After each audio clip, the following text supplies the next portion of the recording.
এটা হলো আমার সেই পছন্দের পায়েস। অনেক সুন্দর গরুর দুধ দিয়ে তৈরি করা সুস্বাদু সেই পায়েস। খেতে অনেক মজা লাগে। পুরো এক বাটি তৈরি করা হয়েছে আমার জন্য।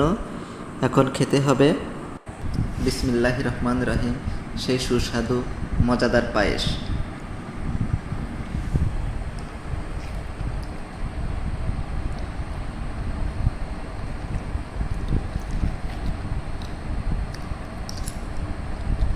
অনেক স্বাদ, সেই স্বাদ আমার কাছে সেই রকম স্বাদ লাগতেছে।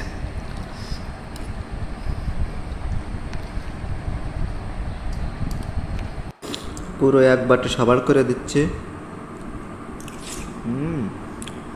সেই মজা।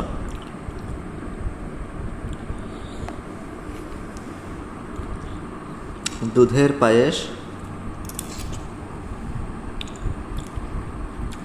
ভিতরে আছে কালো কালো, এগুলো হচ্ছে কালো জিরা, ডালচিনি, মশলা জাতীয় জিনিস দিয়ে তৈরি করা হয়েছে। এগুলো হচ্ছে সব কালো জিরা। খুব ফেভারিট জিনিস দুধের পায়েস।